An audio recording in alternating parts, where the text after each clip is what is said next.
السلام عليكم ورحمة الله وبركاته.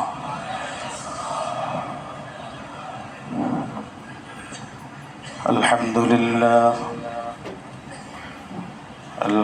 لله نحمده ونستعينه ونستغفره ونؤمن به ونتوكل عليه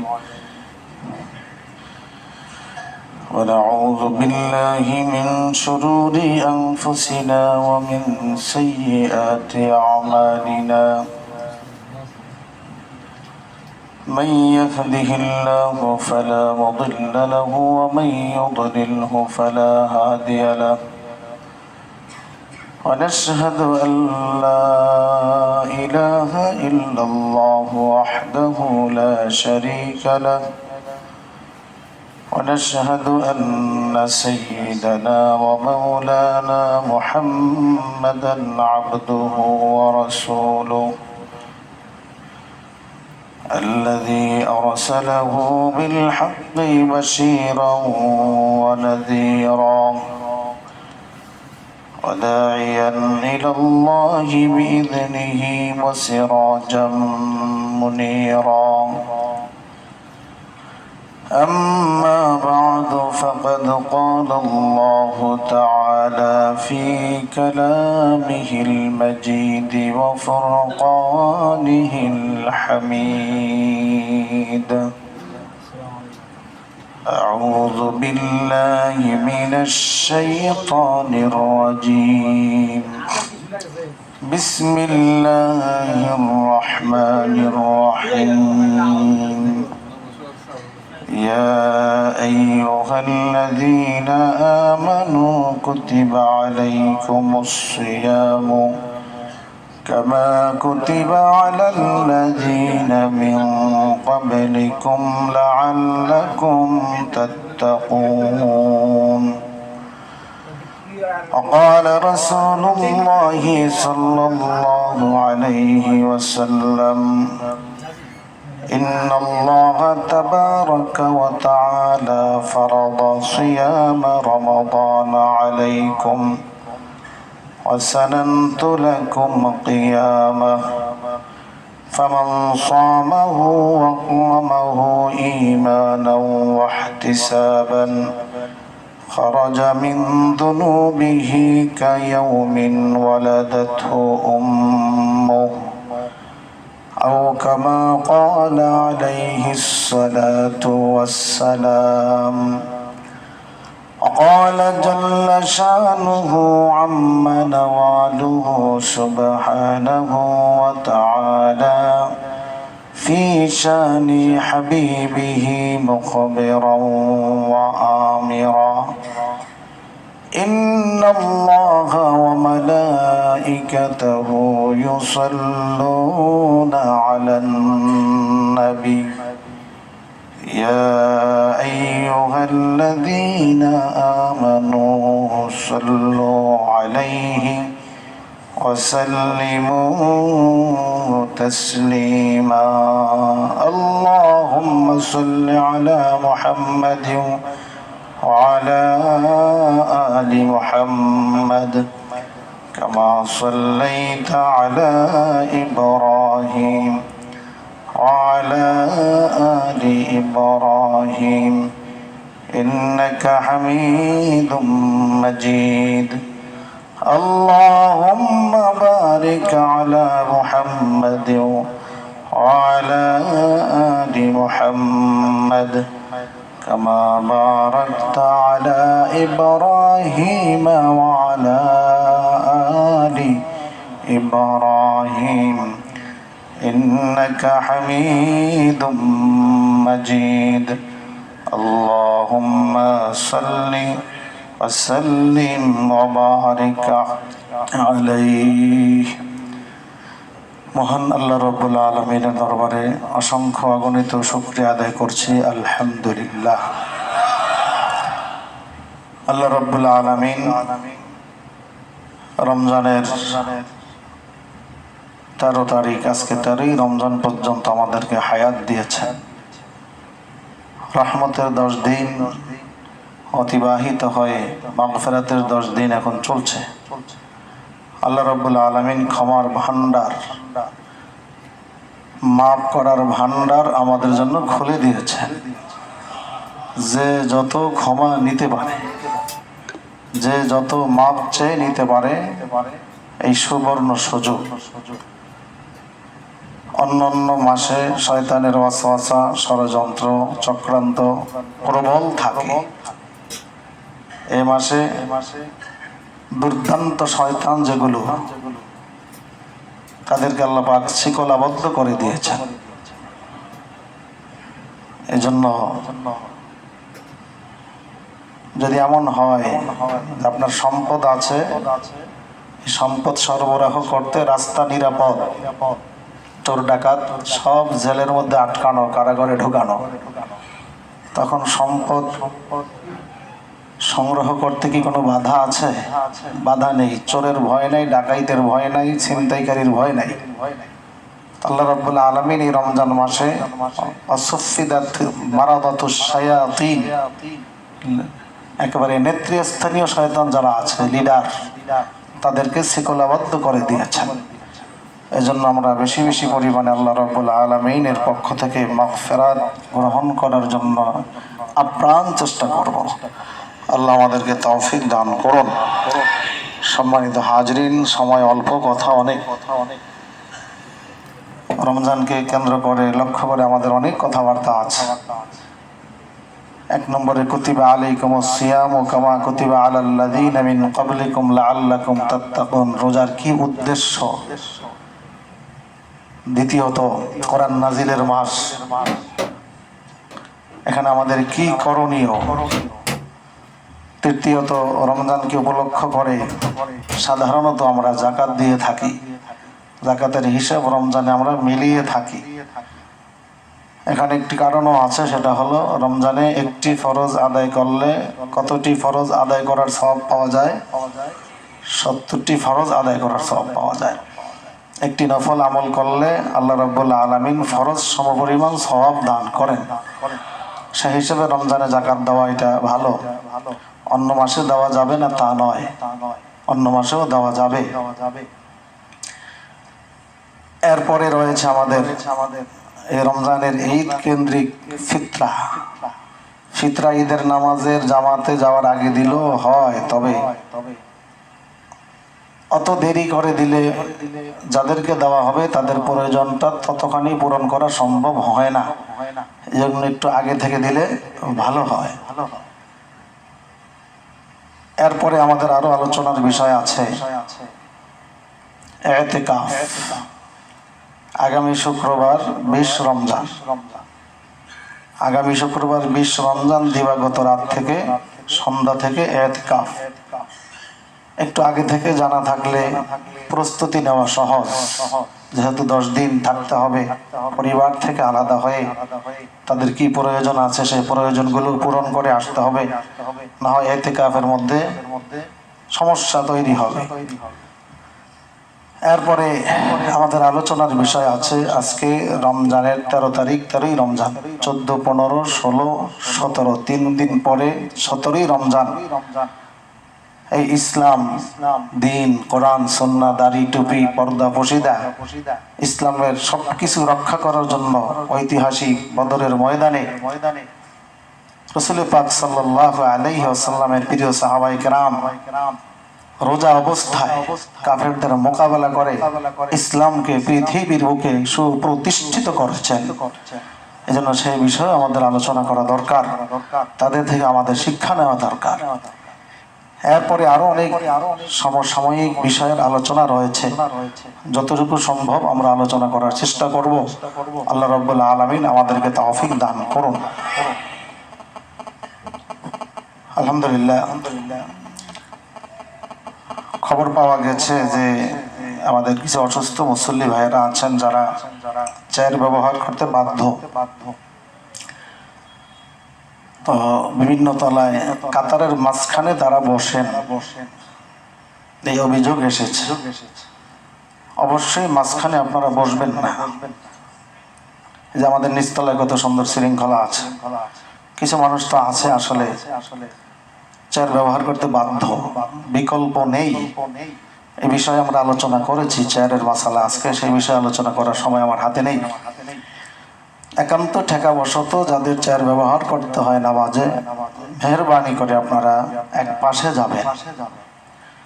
এক পাশে, একটু পিছনের দিকে বা এক পাশে, সামনের দিকেও সমস্যা নেই, কিন্তু পাশে থাকতে হবে। ঠিক মাঝখানে আপনি বসলেন, এটা অসুন্দর দেখা যায়, এটা ভদ্রতা আদবের খেলাফ হয়। এই জন্য আপনি মেহরবানি করে এক পাশে যাবেন। সম্মানিত মুসল্লিয়ান ইকরাম, হযরত ওমর রাদিয়াল্লাহু তাআলা আনহুর বিষয়ে আমরা গত জুমায় আলোচনা করতেছিলাম। আল্লাহ রাব্বুল আলামিন যে কোরআন আমাদেরকে দিয়েছেন, এই কোরআনের বিষয়ে আমরা আলোচনা করছিলাম। কোরআনের আকর্ষণ নিয়ে আমরা আলোচনা করছিলাম। এই কোরআন এমন কোরআন, এটা পড়লেও লাভ, শুনলেও লাভ। সুবহানাল্লাহ। ওমর রাদিয়াল্লাহু তাআলা আনহুর ইসলাম গ্রহণের বিষয়টা যদি আমরা লক্ষ্য করি, আমরা দেখব এই কোরআনের তেলাওয়াতই তাকে ইসলাম গ্রহণের জন্য পরিপূর্ণ উদ্বুদ্ধ করেছিল, উৎসাহিত করেছিল। সেই কোরআন আমাদের মাঝে আছে না? আমরা কোরআনের সঙ্গী হয়ে যাই। কোরআনের সঙ্গী হলে কোরআন আমাকে কাছে টেনে নিবে, কোরআন আমাকে সকলের উপরে উঠিয়ে দিবে। এই কোরআন আমাকে কবরে সহযোগিতা করবে, কোরআন আমাকে মরণে সহযোগিতা করবে, পরকালে কোরআন আমার জন্য সুপারিশ করে, আল্লাহর জান্নাতের রাস্তা আমার জন্য সহজ করে। ওমর রাদিয়াল্লাহু তাআলা আনহু রাসূল পাক সাল্লাল্লাহু আলাইহি ওয়াসাল্লামের শির আনার জন্য, মাথা আনার জন্য, আল্লাহ রাসূলকে হত্যা করার জন্য রওনা করেছিল। পথের মধ্যে দেখা হলো নাঈম ইবনে আব্দুল্লাহ নামক এক মুসলমান, যিনি তার ইসলামকে গোপন রেখেছিলেন, প্রকাশ করেননি। একটা সময় তেমন গিয়েছিল যখন মুসলমানরা ইসলামকে প্রকাশ করতে পারে নাই। আজকে আল্লাহ রাব্বুল আলামিন বর্তমান পৃথিবীতে কোটি কোটি মুসলমান, যাদেরকে ইসলাম পালন করার জন্য আল্লাহ সহজ করে দিয়েছেন। সুবহানাল্লাহ। নাঈম ইবনে আব্দুল্লাহ বলল, কোথায় যাও ওমর? দেখতেছে যে ভাবতে বেশি ভালো না। কয়, ঝামেলাটা মিটাইতে যাই। কি ঝামেলা? কে আমাদের মূর্তির বিরুদ্ধে কথা বলে, নতুন দিনের প্রচার করে, তা একবারে ঝামেলাটা মিটাই দিয়ে আস। নাউজুবিল্লাহ। আল্লাহ রাব্বুল আলামিন কোরআনুল কারীমে বলেন, আল্লাহু ইয়াসিমুকা মিনান নাস। হে নবী, আপনাকে আমি মানুষের ষড়যন্ত্র থেকে, মানুষের আক্রমণ থেকে, হামলা থেকে পরিপূর্ণ রক্ষা করব, সেই দায়িত্ব আমি নিয়েছি। সুবহানাল্লাহ। তুমি মুহাম্মদ সাল্লাল্লাহু আলাইহি ওয়াসাল্লামকে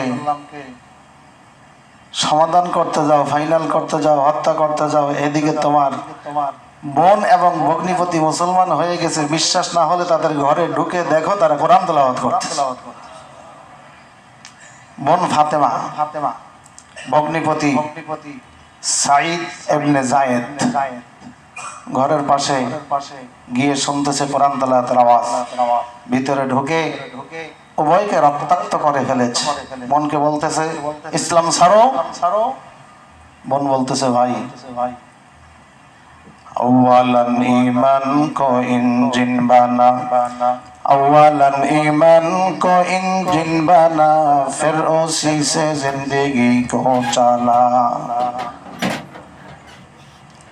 ভাই, আমি এমন ঈমান গ্রহণ করেছি, মুহাম্মদ সাল্লাল্লাহু আলাইহি ওয়াসাল্লাম থেকে এমন কোরআন শুনেছি, ইসলাম কবুল করে ফেলেছি। জীবন দিতে পারি, ঈমান এক সেকেন্ডের জন্য আমি দিতে প্রস্তুত না। সুবহানাল্লাহ। ওমর রাদিয়াল্লাহু তাআলা দেখলেন, এত মাইরের পরে, এত অত্যাচারের পরে ঈমান ছাড়ে না, কোরআন ছাড়ে না, তবে দেখি এই কোরআনটা কি জিনিস। ওমর রাদিয়াল্লাহু তাআলা আনহু বললেন, কি পড়তেছিলে? সেই কোরআনের কপি আমাকে দাও। ওমর রাদিয়াল্লাহু তাআলা আনহুর বোন ভগ্নিপতি পড়তেছিলেন কোরআনুল কারীমের 16 নম্বর পারায় অবস্থিত দ্বিতীয় সূরা, সূরা তাহা। ওমর রাদিয়াল্লাহু তাআলা আনহুর হাতে যখন কপি দেওয়া হলো, ওমর রাদিয়াল্লাহু তাআলা তেলাওয়াত করতে থাকলেন, তাহা মা আনজালনা আলাইকাল কুরআনা লিতাশকা। যে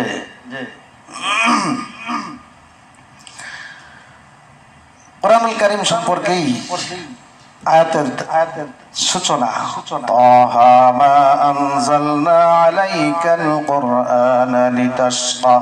পড়তে পড়তে পড়তে পড়তে যখন এই পর্যন্ত গেলেন, ইন্নানি আনাল্লাহু লা ইলাহা ইল্লা আনা ফা'বুদনি ওয়া আকিমিস সালাতা লিযিকরি।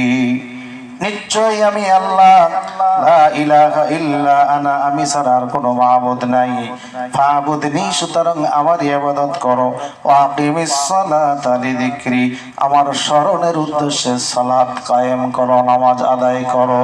সুবহানাল্লাহ। আয়াত পড়ার সাথে সাথে ওমর রাদিয়াল্লাহু তাআলা আনহু নিজের মনের অজান্তে উচ্চারণ করে ফেললেন, লা ইলাহা ইল্লাল্লাহু মুহাম্মাদুর রাসূলুল্লাহ সাল্লাল্লাহু আলাইহি ওয়াসাল্লাম। এরপরে বাকি ঘটনা কম বেশি আমাদের জানা আছে। রাসূল পাক সাল্লাল্লাহু আলাইহি ওয়াসাল্লামের দরবারে হাজির হয়েছিল হযরত আমির হামজা, পাহারায় ছিলেন। আল্লাহর নবী যায়েদ ইবনে আরকাম রাদিয়াল্লাহু তাআলা আনহুর বাড়িতে দারুল আরকামের মাদ্রাসায় ছিলেন, মুসলমানদেরকে দ্বীনের দাওয়াত দিতেছিলেন। হযরত আমির হামজা গেটে ছিলেন। ওমর রাদিয়াল্লাহু তাআলা আনহুকে দেখে তিনি মনে মনে ভাবলেন, যদি ভাব ভালো হয়, ইচ্ছা যদি ভালো হয়ে থাকে, সৎ উদ্দেশ্যে এসে থাকে, কোনো সমস্যা নেই। অসৎ উদ্দেশ্যে এসে থাকলে আমির হামজাই তাকে কি করব, প্রতিহত করব। ওমর রাদিয়াল্লাহু তাআলা মুসলমান হয়ে গেলেন। বন্ধুরা আমার, বলার উদ্দেশ্য ছিল এই কোরআনের আকর্ষণ। কি বলেন? কিন্তু আমরা কোরআন থেকে অনেক দূরে। কেন দূরে? মসজিদের তাকে কোরআনের অভাব নাই। দেখেন ডানে বামে তাকে, অন্যান্য তলায়ও আছে, অন্যান্য তলায়ও আছে, পড়ার মানুষ নাই। কোরআনের কভারগুলো উপরে, ধুলাবালু উপরে আছে। নিয়মিত তেলাওয়াত করলে কি ধুলাবালু পরে থাকতো? পরে থাকতো। আলহামদুলিল্লাহ, আর নুরি জামে মসজিদ আমরা বিভিন্ন ওয়াক্তে জামাত শুরু হওয়ার অনেক আগে থেকেই দেখতে পাই আমার মুসল্লি ভাইরা হাজির হয়েছেন মসজিদে। এটা খুব ভালো কথা, কিন্তু বিভিন্ন কথাবার্তায় লিপ্ত দেখা যায়। কথাবার্তা না বলে আল্লাহর কোরআন নিয়ে একটু পড়ি, বলবেন পড়তে পারি না, কথাটা তো অনেক ব্যর্থতার কথা। এই ব্যর্থতার বোঝার আমরা কতদিন বহন করব? বয়স্ক ক্লাস চালু আছে, নিজ চেষ্টায় তেলাওয়াত শেখার ব্যবস্থা করুন। একটু পড়তে না পারলে খুলে দেখুন, চোখের জ্যোতি বেড়ে যাবে। সুবহানাল্লাহ। খুলে দেখুন, পড়তে পড়তে এক সময় হয়তোবা আল্লাহ পাক ব্যবস্থা করে দিবেন। আল্লাহ রাব্বুল আলামিন কোরআনের যথাযথ মূল্যায়ন করার তৌফিক আমাদেরকে দান করুন। আল্লাহ রাব্বুল আলামিন বলেন, কুতিবা আলাইকুমুস সিয়ামু কামা কুতিবা আলাল লাযিনা মিন ক্বাবলিকুম লাআল্লাকুম তাত্তাকুন। দীর্ঘ 1 মাস না খেয়ে থাকা, হালাল অনেক বিষয় থেকে বেঁচে থাকা, হালালকে বর্জন করা, কি উদ্দেশ্য আল্লাহ রাব্বুল আলামিনের? আল্লাহ বলে দিয়েছেন, লাআল্লাকুম তাত্তাকুন। এই দুইটা শব্দের মধ্যে আমাদের অনেক চিন্তার বিষয় আছে। আল্লাহ রাব্বুল আলামিন বলেন, এই রোজার কষ্ট তোমাদেরকে দেওয়ার অর্থ হচ্ছে তোমাদেরকে তাকওয়া নামক একটা বিষয়ের প্রশিক্ষণ দেওয়া। যেখানে কোরআনের অনেক আয়াতের মধ্যে আমরা দেখতে পাই, আতিলকাল জান্নাতুল্লাতি উরিসতুমুহা বিমা কুনতুম তা'মালুন, আতিলকাল জান্নাতুল্লাতি নুরিসু মিন ইবাদিহা মান কানা তাকিয়া। কোরআনের বিভিন্ন আয়াতের মধ্যে আছে যে এই মুত্তাকি বান্দাদের জন্যই মাসালুল জান্নাতিল্লাতি ওয়াইদাল মুত্তাকুন, যে যারা মুত্তাকি তাদের জন্য আল্লাহ পাক জান্নাতের ওয়াদা করেছেন, জান্নাত প্রস্তুত করে রেখেছেন। এই তাকওয়ার গুণ শেখানোর জন্য, তাকওয়া নামক এই সার্টিফিকেটটি আমাদেরকে দেওয়ার জন্য আল্লাহ রাব্বুল আলামিন রোজা আমাদের উপরে ফরজ করেছেন। তাকওয়ার বিষয়ে আমরা বিভিন্ন সময় আলোচনা করেছি। তাকওয়া আরবি শব্দ, বাংলায় এর শাব্দিক অর্থ করা যায় বেঁচে থাকা, বর্জন করা। আনতাজআলা মা বাইনাকা ওয়া বাইনা মা হারামাল্লাহু হিজাবান ওয়া হাজিজান। আল্লাহ যা হারাম করেছেন তার মাঝে আর তোমার মাঝে একটা পর্দা ঝুলিয়ে নেওয়া, আড়াল তৈরি করে নেওয়া, অর্থাৎ হারামের কাছে না যাওয়া। আরো সহজ অর্থ, ইচ্ছাকৃত গুনাহের কাজ না করা, ইচ্ছাকৃত গুনাহের কাজ না করা। আল্লাহ এই রোজার মাধ্যমে আমাদেরকে এই তাকওয়ার সবক দিচ্ছেন। কিভাবে দিলেন? সবে সাদেক থেকে শুরু করে সূর্য অস্ত পর্যন্ত একটা সময় খাওয়া নিষেধ, হালাল খাবারগুলোই খাওয়া নিষেধ। আমরা স্বাভাবিক যে খাবারগুলো খেয়ে থাকি তা খাওয়া নিষেধ, পান করা নিষেধ।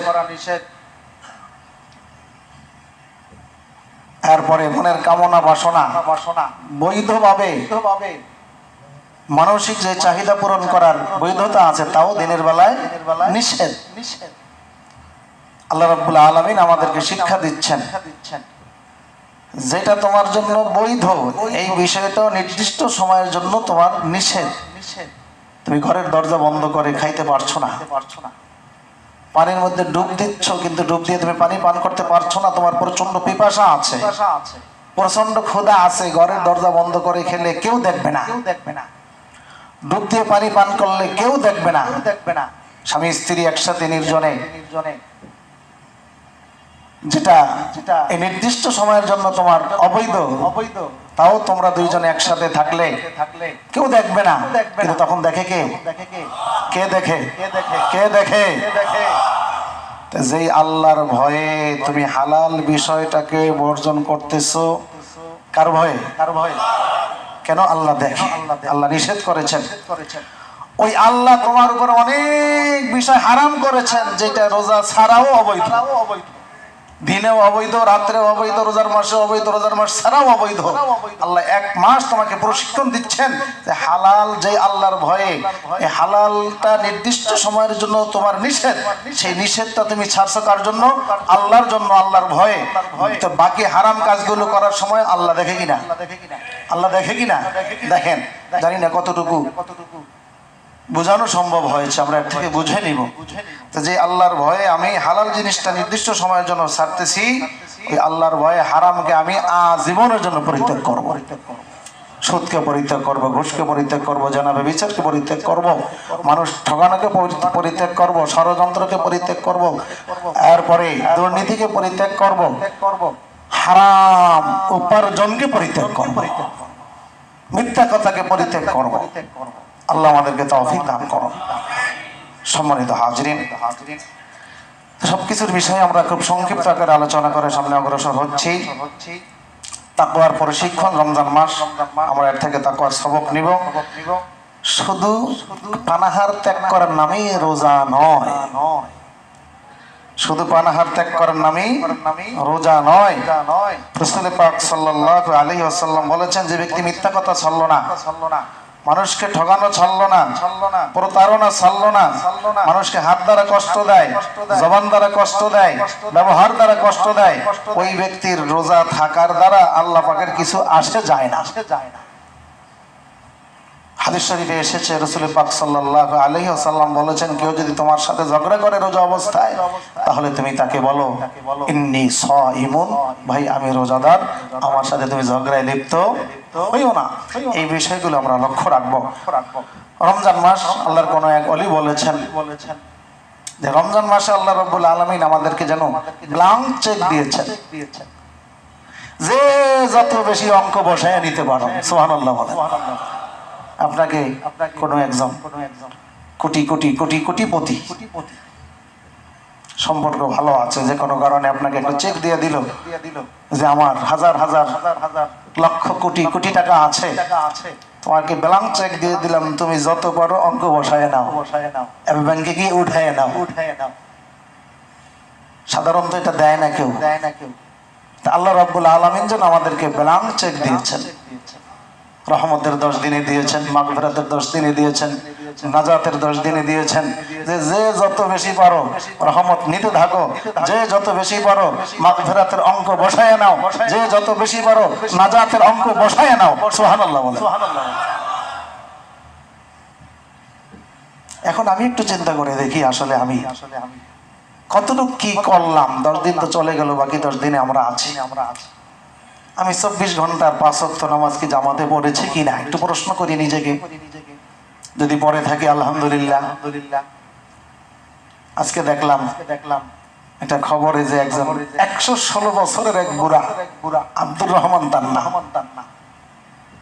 116 বছরের এক বৃদ্ধ আব্দুর রহমান, ঘরের সাথে আর মসজিদের সাথে একটু মোটামুটি দূরত্ব, দুই পাশে রশি টানায় নিছে, দেখছেন আপনারা অনেকে। এই রশি ধরে ধরে সে মসজিদে জামাতে আসে। সুবহানাল্লাহ বলেন। না, আমাদের শিক্ষা 116 বছর বয়সের মানুষ রশি টানায় নিচ্ছে। আব্বা যখন অসুস্থ ছিলেন, তা আমাদের ওই বসবাসের ঘর থেকে মাদ্রাসা বেশি দূরে ছিল না, তো একা চলতে গিয়ে যদি পরে যান, এই জন্য আমরা ঘর থেকে মাদ্রাসার 2 পর্যন্ত রাস্তার 2 পাশে আমরা এই যে বাঁশ টানাইয়া দিছিলাম যাতে আব্বা ধরে ধরে আসতে পারে। আমার মনে পড়লো আর কি এই কথা। একজন অসুস্থ মানুষ হাঁটতে পারে না ঠিক মতো, রশি টানে তারপরে হেঁটে হেঁটে আসে। আমরা কত সুস্থ মানুষ, একটু অলসতার কারণে জামাত পরিত্যাগ করে থাকি। এর থেকে তো আমি শিক্ষা নিয়েছি ব্যক্তিগতভাবে। আপনাদের শিক্ষা নেওয়ার বিষয় আছে কিনা? 5 ওয়াক্ত নামাজ জামাত আদায় করার চেষ্টা করব। বিগত কয়েকদিন যদি নাও পড়ে থাকি, বাকি কয়েকদিনে পড়ব। যেহেতু প্রশিক্ষণের মাস, এই মাসে প্রশিক্ষণ নিয়ে আগামী দিনগুলোতে আমরা নিয়মিত জামাতে নামাজ আদায় করব। আল্লাহ তৌফিক দান করো। আমি আমাকে প্রশ্ন করে দেখি, আজকে 13ই রমজান, আমি প্রতিদিন কিছু সময় আল্লাহর কোরআন তেলাওয়াত করেছি কিনা? অ্যান্সার যদি হ্যাঁ আসে, পজিটিভ আসে, ভালো। আর না এসে থাকলে সামনের দিনগুলোতে আমি কিছু সময় কোরআন তেলাওয়াত করব। কি বলেন? আমি আমার ফ্যামিলির সব সদস্য কোরআন তেলাওয়াত করব। খালি কোরআন শরীফ পড়ে আল্লাহর ওলি হয়ে গেছেন, এরকম বহুত ঘটনা আছে। 3 নম্বরে, আমি প্রতিদিন কিছু দান সদকা করেছি কিনা?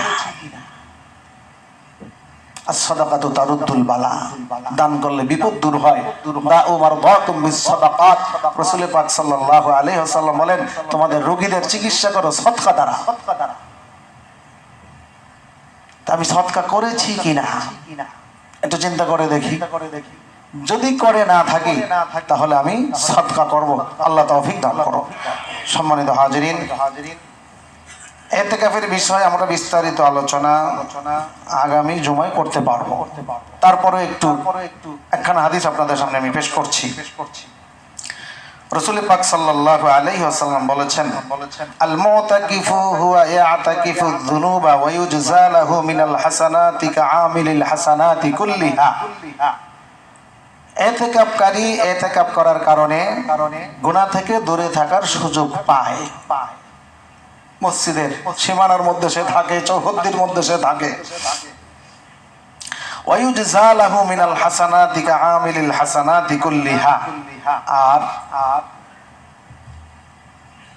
ইতিকাফ করার কারণে আল্লাহ রাব্বুল আলামিন নেক আমলের যতগুলো আইটেম আছে, নেক আমলের যতগুলো শাখা প্রশাখা আছে, সকল নেক আমল করার সব তাকে আল্লাহ রাব্বুল আলামিন দান করেন। এজন্য ইতিকাফে যারা বসবেন, আগামী শুক্রবার 20 রমজান সূর্য অস্তের আগেই মসজিদে প্রবেশ করবেন। আমাকে অনেকে প্রশ্ন করেছেন, জানতে চেয়েছেন। আমি গত বছর আল্লাহ রাব্বুল আলামিনের অশেষ মেহেরবানিতে ইতিকাফে বসেছিলাম আন্নুরি মসজিদে। এই বছরও বসার প্রবল ইচ্ছা আছে। আল্লাহ রাব্বুল আলামিন যদি তৌফিক দান করেন, ইতিকাফকারীদের সাথে আমিও ইতিকাফ করার ইচ্ছা করলাম।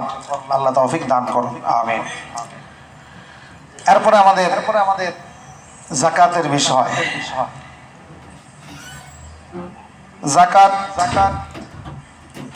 ইসলামের মূল বিষয়ের অন্যতম, পঞ্চস্তম্ভের একটি। রাসূল পাক সাল্লাল্লাহু আলাইহি ওয়াসাল্লাম বলেছেন, বুনিয়াল ইসলামু আলা খামসিন শাহাদাতু আল্লা ইলাহা ইল্লাল্লাহ ওয়া ইকামুস সালাতি ওয়া ইতাউজ যাকাতি ওয়াল হজ্জু ওয়া সাওমু রমাদান।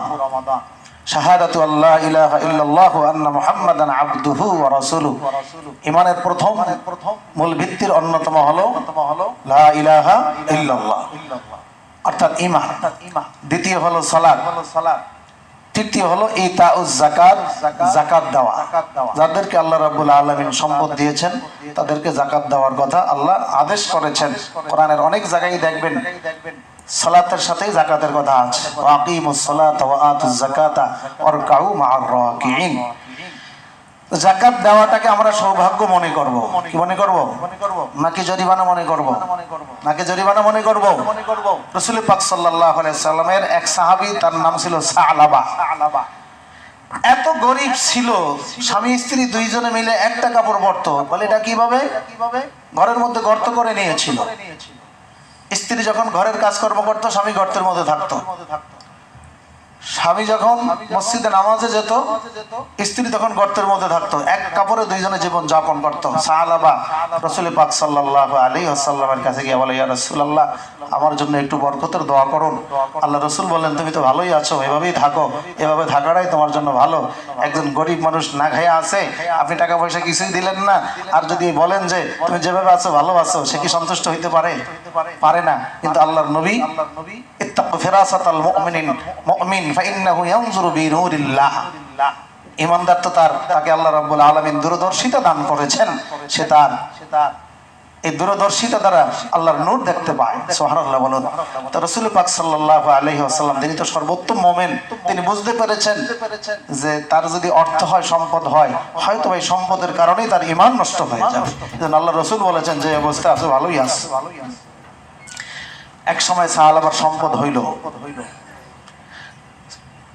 তখনকার আরবেরা তাদের সম্পদের প্রধান মাধ্যম ছিল বকরি লালন পালন করা, বকরির দুধ, বকরির গোশত, বকরি দ্বারাই তাদের সংসার পরিচালনা করা, এটা ছিল তাদের মাধ্যম। সালাবা এত বকরি হয়েছে, এখন আর বাড়ির কাছে লালন পালন করতে পারে না, অনেক দূরে যেতে হয়, চারণভূমিতে যেতে হয়। মদিনার মসজিদে 5 ওয়াক্ত জামাতে সে এখন আর হাজির হইতে পারে না। আগে যখন এক কাপড়ে স্বামী স্ত্রী থাকতো, তখন হাজির হইতে পারত। আল্লাহ রাসূল বলেছিলেন, ভালোই আছে, ভালো থাকো, কিন্তু সম্পদ কি হয়ে গেল, বেশি হইলো, জামাতে আসতে পারে না। কিছুদিন পরে নামাজ পড়ারও সুযোগ পায় না। যাকাতের সময় আসলো, রাসূল পাক সাল্লাল্লাহু আলাইহি ওয়াসাল্লাম যাকাত উসুলকারী সাহাবায়ে কেরামকে পাঠাইলেন যে কার কার কি সম্পদ আছে হিসাব করে যাকাত নিয়ে আসো, গরিবদের মাঝে বন্টন করা হবে। কারণ এই গরিবদের মাঝে বন্টন করার দায়িত্ব আর উঠানোর দায়িত্ব এটা ইসলামী রাষ্ট্রের, ইসলামী সরকারের দায়িত্ব। যদিও পালন হচ্ছে না আমাদের ইসলামী রাষ্ট্রসমূহে, কোথাও কোথাও হইতেও পারে যেখানে হয়তো ভালো কথা, তো না মানে যেখানে অনেক জায়গায় আমাদের সুযোগ নাই, এজন্য আমাদেরকে ব্যক্তিগতভাবেই এটা পরিচালনা করতে হয়। আলহামদুলিল্লাহ আমরা করে যাব।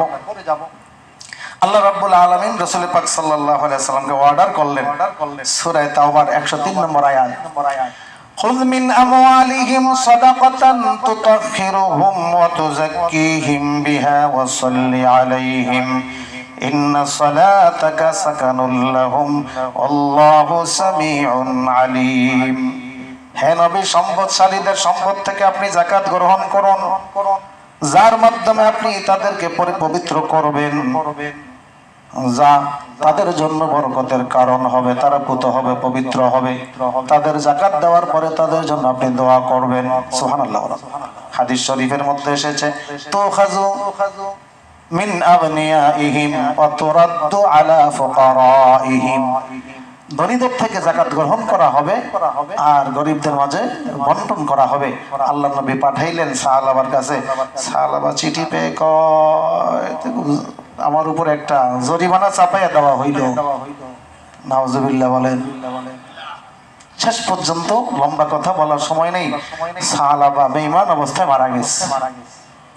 যেই সম্পদ বেঈমান বানায়, আল্লাহ এমন সম্পদ যেন আমাদেরকে না দেয়, যে সম্পদ দ্বারা আমার ইমানের উপকার হয়, জান্নাতে যাওয়া সহজ হয়, আল্লাহ যেন সেই সম্পদ আমাদেরকে দান করেন। যাকাতকে আমরা জরিমানা মনে করব, সৌভাগ্য মনে করব। সম্পদ দিয়েছেন কে? যদি কারণের মতো মনে করি যে আমার নিজের জ্ঞানের বলে, নিজের বুদ্ধিতে আমি সম্পদ উপার্জন করেছি, তা কারণকে আল্লাহ যেভাবে সম্পদ সহ ধসায় দিচ্ছেন, আমাদের শাস্তি ঠিক এরকমই হবে। হয়তো দুনিয়া দেখা যাবে না, পরকালে সেই শাস্তি ভোগ করতে হবে। আল্লাহ কোরআনুল কারীমের সূরা তাওবার মধ্যে বলেছেন, আল্লাযীনা ইয়াকনিজুনা আয-যাহাবা ওয়াল ফিদ্দাতা, যারা স্বর্ণ রূপা জমা করে এবং অর্থ সম্পদ জমা করে, ওয়ালা ইউনফিকুনাহা ফি সাবিলিল্লাহ, আল্লাহর রাস্তায় সেটার যাকাত দেয় না, দান করে না, ব্যয় করে না, ফাবাশশিরহুম বিআযাবিন আলীম, হে নবী তাদেরকে যন্ত্রণাদায়ক শাস্তির সংবাদ দিয়ে দেন। ইয়াউমা ইউহমা আলাইহা ফি নারি জাহান্নাম, এই সম্পদগুলো কিয়ামতের ময়দানে সোনা রূপা চাঁদি সহ আরো যা কিছু আছে এগুলোকে জাহান্নামের আগুনের মধ্যে তাপ দেওয়া হবে, গরম করা হবে। এই জ্বলন্ত এই সম্পদ ফাতুকুয়া বিহা জিবাহুহুম, এটা দ্বারা তাদের কপালের মধ্যে করা হবে, সিল মারা হবে, দাগ দেওয়া হবে। ফাতুকুয়া বিহা জিবাহুহুম ওয়া জুনুবুহুম, পাজরের মধ্যে দাগ দেওয়া হবে, অজহুরহুম, পিঠের মধ্যে দাগ দেওয়া হবে। আর বলা হবে হাযা মা কানাসতুম লিআনফুসিকুম, এটা তোমার ওই সম্পদ যে তোমার নিজের জন্য তুমি জমা করেছো কিন্তু আল্লাহর রাস্তায় দান করো নাই, যাকাত দাও নাই। ফাযুকু মা কুনতুম তাকনিজুন, আজকে সেই সম্পদ জমা করার মজাটা ভোগ করতে থাকো। নাউজুবিল্লাহ বলুন। এজন্য বিনা হিসাবে যাকাত দিলে হবে না। সম্পদের যাকাত বছরে একবার করে, শতকরা কতটুকু? 2.5%, 100 টাকা, 2.5 টাকা, 1000 টাকায় 25 টাকা, 10,000 টাকায় 250 টাকা, 1 লক্ষ টাকায় আল্লাহ তো অর্ধেক চাইলেও দেওয়া উচিত ছিল। আল্লাহ যদি বলতেন তোমার 1 লাখ দিয়েছি, আমার 50,000 দিয়ে দাও, আমার গরিবদেরকে দিয়ে দাও, এটা তো অযৌক্তিক ছিল না। আল্লাহ মাত্র 1 লাখ টাকা 2,500 টাকা চাইলেন, নিজের জন্য চাইছেন। আল্লাহর গরিব বান্দা, তাদেরকে আল্লাহ দিতে পারেন না? আল্লাহ তাদেরকে দিতে পারেন। আমি দিয়ে কি হইলাম? যাকাত দিয়ে 70টা ফরজের সওয়াব লাভ করলাম। নিজে আল্লাহ রাব্বুল আলামিন যারা দান করে, নিয়ত করব না আমরা যে দান করে আমরা কি হব? ভাইরাল হব, প্রসিদ্ধ হব, খ্যাতি অর্জন করব। কিন্তু খ্যাতি তো অটোমেটিক হয়েই যায়। জানালা রেখেছে, আলো দিয়ে কোরআন তেলাওয়াত করবে, বাতাস আসা কি বন্ধ হয়ে যায়? বন্ধ হয় না। এক সাহাবী এসেছে, ইয়া রাসূলুল্লাহ আমি তাহাজ্জুদ এত গোপনে পড়ি, তারপরও জানি মানুষে কিভাবে জানে। আল্লাহ রাসূল বলেন এটা তোমার জন্য বোনাস। আমি আমার ইবাদত গোপন করব, কিন্তু আল্লাহ প্রকাশ করে দিবেন, সেটা আল্লাহর ব্যাপার। আমরা ইনশাআল্লাহ যাকাত দেব। যাকাত বর্তমান বাজারে কতটুকু হইলে, খুব সংক্ষেপে বলছি, ইনশাআল্লাহ আমরা আগামী জুমায় প্রয়োজনে আলোচনা করব। কি থাকলে যাকাত দিতে হবে? সাধারণত আমাদের এখন টাকা পয়সাই থাকে, সোনার উপর এটা খুব একটা থাকে না, কিন্তু হিসাবটা সোনার উপর সাথে মিলাই করতে হবে। যার কাছে 7.5 ভরি স্বর্ণ আছে, 1 বছর অতিবাহিত হয় এটার উপরে, সেটার মূল্য হিসাব করে, শুধু স্বর্ণই আছে আর কিছু নাই। আছে মহিলাদের আছে, শুধু স্বর্ণ আছে। 7.5 ভরির কম থাকলে আর সাথে যদি অন্য নগদ টাকা পয়সা না থাকে, রূপা না থাকে, শুধু স্বর্ণ আছে, তার যাকাত দিতে হবে না। বুঝে নেবেন কিন্তু আবার সঠিকভাবে বোঝার চেষ্টা করবেন। তো শুধু স্বর্ণ এখন আছে আর কিছু নাই, এরকম মানুষ খুব কম পাওয়া যায়। টাকা পয়সা কিছু থাকে, রূপা থাকে, ব্যবসায়ী সম্পদ থাকে, আর স্বর্ণ নাই, শুধু রূপা আছে 52.5 তোলা বা ভরি। স্বর্ণ নাই, রূপা নাই, টাকা হুজুর আমরা ব্যবসায়ী মানুষ বা চাকরি বাকরি করি, আমাদের টাকার হিসাবটা বলে দিলে ভালো হয়। তাই টাকার হিসাব করলে আপনি রূপার সাথে করবেন। 52.5 ভরি রূপা, বাজারের হিসাব আমি যেটা নিয়েছি, রূপার ভরি একেবারে নিচে যেটা, সেটা 1400 টাকা, তারপরে আছে 1800, তারপরে আছে 2500, তারপরে হলো 2700। আমাদের ব্যবসায়ীরা অনেক এখানে আছেন, আমি এটা আমাদের মুক্তিযোদ্ধা মার্কেট থেকে আমি এনেছি হিসাবটা। একেবারে রূপার সর্বনিম্ন হিসাবে যদি আমরা দিতে যাই, 1400 টাকায় গুণ যদি আমরা 52.5 দিয়ে দেই, তাহলে 73,500 টাকা আসে। 73,500 টাকা। তো এই পরিমাণ টাকা যদি কারো কাছে থাকে এবং সেটার উপর 1 বছর অতিবাহিত হয়, এখানে একটা বিষয় আমরা জেনে নেই যে প্রত্যেকটা টাকার উপরে 1 বছর অতিবাহিত হতে হবে কিনা। না, আপনি সাধারণত রমজান মাসে হিসাব করে থাকেন, যাকাত দেওয়ার পরে আপনার কাছে এই যাকাত পরিমাণ আছে 73,000 বা তার চেয়ে বেশি, তাহলে বছরে যত যোগ হবে, যাকাত দেওয়ার সময় যোগ হইতে হইতে যেই পরিমাণ হবে, ছিল 1 লাখ হয়ে গেছে 10 লাখ, 10 লাখ টাকার যাকাতই দিবেন। এটা বছরের যে কোনো সময় আসতে পারে, যেদিন যাকাতের হিসাব করেছেন তার আগের দিনও আসতে পারে। কালকে আমেরিকা থেকে একজন ফোন দিয়েছিলেন আমাদের বাংলাদেশি, বিষয়টা জানতে চেয়েছিলেন। তো যেই দিন যাকাত দিবেন, হিসাব করবেন, তার আগের দিনও যদি 1 লাখ টাকা আপনার ঢোকে, তাহলে সেখানেও 2,500 টাকা যাকাত দিতে হবে। যেই দিন যাকাত দিবেন তার আগের দিন আপনার 5 লাখ খরচ হয়ে গেছে, যাকাত দিতে হবে না। কথা বুঝে আসছে? আচ্ছা, তাই আপনি যদি মনে করেন যে আমি রূপার সর্বনিম্ন হিসাবে দেব, তাহলে 73,500 টাকা থাকলে দিবেন। আর যদি 18,000-এ যান, তাহলে 94,500 টাকা থাকলে যাকাত দিবেন। তো মোটামুটি সর্বনিম্নটা অথবা মাঝামাঝিটা, একেবারে হাইটে আমরা যাব না। আচ্ছা, হাতে সময় নেই, বাকি আলোচনা করে জেনে নেবেন। ফিতরার বিষয়টা অনেকেই জানতে চান। আমাদের বাংলাদেশ ইসলামিক ফাউন্ডেশন থেকে যে ঘটনা আসছে, কাগজটা জানি কই, আমি অবশ্য উঠাই নিচ্ছি, আমার কাছে আছে। 2025 সালের ফিতরা, একটু সময় গেল আমাদের একটু বলতে হয়। তো ফিতরার জন্য রাসূল পাক সাল্লাল্লাহু আলাইহি ওয়াসাল্লাম 5টি মালকে নির্ধারণ করেছেন: জব, কিশমিশ, খেজুর, পনির, গম বা আটা। যদি আপনি গম বা আটা হিসাবে দিতে চান, সাধারণত আমরা দিয়ে থাকি, তাহলে বর্তমান বাজারে 110 টাকা নির্ধারণ করা হয়েছে। 1 কেজি 650 গ্রাম, 1 কেজি 650 গ্রাম গম দ্বারা দিলে 1 কেজি 650 গ্রাম। আর বাকি যে 4টা বিষয় আছে, 4টা পনির, খেজুর, কিশমিশ, জব, প্রত্যেকটা 1 কেজি 650 গ্রামের ডাবল, মানে কি 3 কেজি 300 গ্রাম। যেহেতু হাদিসে আছে, এজন্য একটু বলে দিই, মনে থাকুক না থাকুক মনে রাখার চেষ্টা করব। তো গম হিসাবে দিলে 110 টাকা, জব হিসাবে দিলে 530 টাকা, কিশমিশ হিসাবে দিলে 1980 টাকা, খেজুর হিসাবে দিলে 2310 টাকা, পনির হিসাবে দিলে 2805 টাকা। যে কোনো একটা দিয়ে দিলে ফিতরা আদায় হয়ে যাবে। কিন্তু আমি একটু হিসাব করব, ফিতরা তো আমি দেব, আমি আমার সামর্থ্য অনুযায়ী দেব। আমার ফ্যামিলি মেম্বার 4 থেকে 5 জন অথবা 10 জন অথবা 2 জন অথবা 3 জন। আল্লাহ আমাকে সম্পদ দিয়েছেন, আমাকে কয়েকটা বাড়ি দিয়েছেন, কয়েকটা গাড়ি দিয়েছেন, অনেক সম্পদের মালিক আমি। এখানে যদি আমি 110 টাকা দিতে যাই, এটা আসলে কি মানানসই হয় আমার জন্য? আমি আমার নিজের সামর্থ্যের কথা চিন্তা করব, নিজের স্টেজের কথা চিন্তা করবো, আমি কোন মানের খাবার খাই, আমি কিভাবে চলি, ঠিক আমি এই মানে দিয়ে দেব। আল্লাহ যদি আমাকে অনেক সম্পদ দিয়ে থাকে, তো আমি 2805 টাকা করে দিয়ে দেব। এইভাবে আমি আমার নিজের অবস্থার উপরে ভিত্তি করে ফিতরা দিয়ে দিব। সর্বনিম্ন 110, তারপরে 530, 1980, 2310, 2805, যেটা আমার জন্য সুবিধা হয় আমি সেই বিবেচনা করে ফিতরা দিব।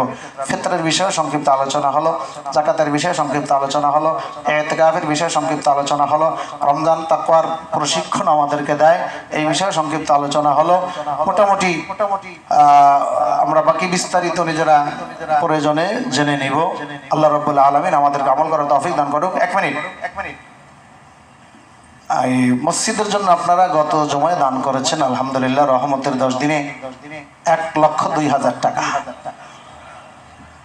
আলহামদুলিল্লাহ, অনেক সুবিধা হয়েছে কাজকর্ম করতে।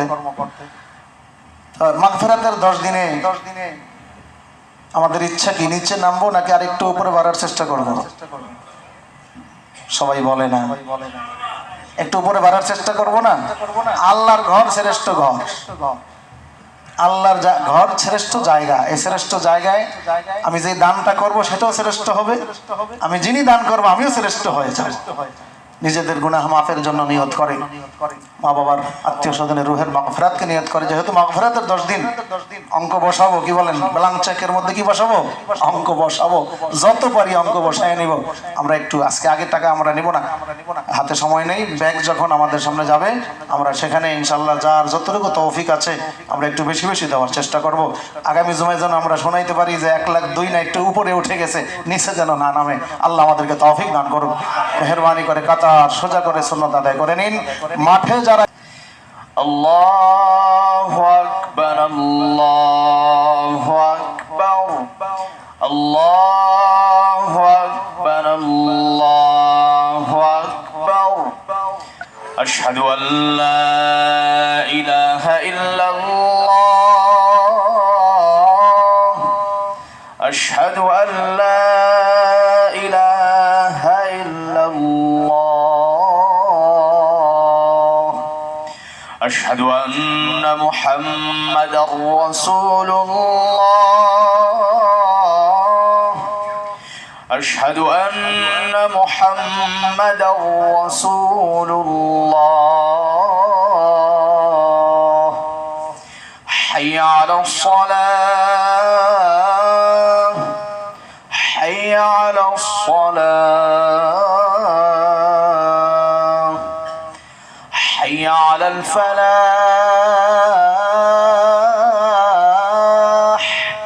حي على الفلاح الله أكبر الله أكبر لا إله إلا الله. الحمد لله نحمده ونستعينه ونستغفره ونؤمن به ونتوكل عليه ونعوذ بالله من شرور أنفسنا ومن سيئات أعمالنا من يهده الله فلا مضل له ومن يضلله فلا هادي له ونشهد أن لا إله إلا الله وحده لا شريك له ونشهد أن سيدنا ومولانا محمدا عبده ورسوله الذي أرسله بالحق بشيرا ونذيرا وداعيا إلى الله بإذنه وسراجا منيرا. أما بعد فإن أصدق الحديث كتاب الله وخير الهدي هدي محمد صلى الله عليه وسلم وشر الأمور محدثاتها وكل محدثة بدعة وكل بدعة ضلالة وكل ضلالة في النار. أيها المؤمنون الحاضرون إن الله سبحانه وتعالى فرض علينا الصيام في شهر رمضان كما قال تعالى فمن شهد منكم الشهر فليصم ومن كان مريضا أو على سفر فعدة من أيام أخر. وقال النبي صلى الله عليه وسلم إن الله تبارك وتعالى فرض صيام رمضان عليكم وسننت لكم قيامه فمن صامه وقامه إيمانا واحتسابا خرج من ذنوبه كيوم ولدته أمه. الله سبحانه وتعالى فرض علينا الزكاة كما قال تعالى مخاطبا للمؤمنين أقيموا الصلاة وآتوا الزكاة واركعوا مع الراكعين. وقال تعالى مخاطبا لنبيه عليه السلام خذ من أموالهم صدقة تطهرهم وتزكيهم بها وصل عليهم إن صلاتك سكن لهم الله سميع عليم. وقال عليه السلام من أدى زكاة ماله فقد ذهب عنه شره.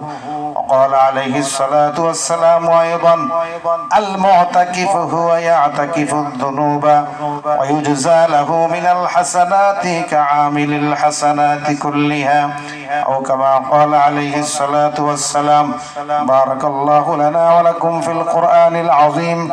أعوذ بالله من الشيطان الرجيم. ثم أتموا الصيام إلى الليل ولا تباشروهن وأنتم عاكفون في المساجد تلك حدود الله فلا تقربوها كذلك يبين الله آياته للناس لعلهم يتقون. أقول قولي هذا أستغفر الله لي ولكم ولسائر المؤمنين والمؤمنات والمسلمين والمسلمات والأحياء منهم والأموات إنه مجيب الدعوات.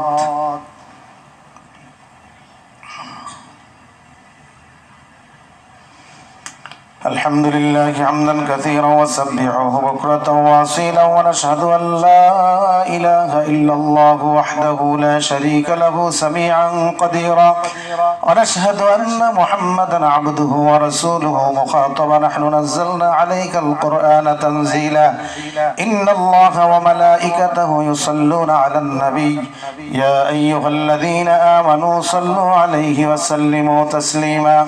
اللهم صل على محمد وعلى آل محمد كما صليت على إبراهيم وعلى آل إبراهيم إنك حميد مجيد اللهم بارك على محمد وعلى آل محمد كما باركت على إبراهيم وعلى آل إبراهيم إنك حميد مجيد اللهم ارحم على أبي بكر الصديق بن أبي قحافة وعلى عمر بن الخطاب وعثمان بن عفان وعلي بن أبي طالب رضي الله تعالى عنهم وعلى الأزواج المطهرات لذي النبوة وعلى بضعة الرسول سيدة نساء أهل الجنة فاطمة رضي الله تعالى عنهن وعلى ولديها الشهيدين سيدي شباب أهل الجنة الحسن والحسين رضي الله تعالى عنهما وعلى عميه صلى الله عليه وسلم المعظمين الشهيد بأحد الحمزة وأشفقهم عباس رضي الله تعالى عنهما وعلى تمام الصحابة رضوان الله تعالى عليهم أجمعين اللهم اهد أئمة المسلمين إلى سنة الرسول والخلفاء الراشدين اللهم مزق جمع الأعداء وزلزل أقدامهم ودمر ديارهم وخرب بنيانهم اللهم أعز الإسلام والمسلمين اللهم ارحم الإسلام والمسلمين اللهم انصر الإسلام والمسلمين في كل مكان في كل بلاد في كل دولة من الدول الإسلامية وغير الإسلامية اللهم انصر من نصر دين محمد صلى الله عليه وسلم واجعلنا منهم وخذل من خذل دين محمد صلى الله عليه وسلم ولا تجعلنا منهم عباد الله رحمكم الله اذكروا الله يذكركم وادعوه يستجب لكم ولذكر الله تعالى أعلى وأعز وأجل وأتم وأهم وأكبر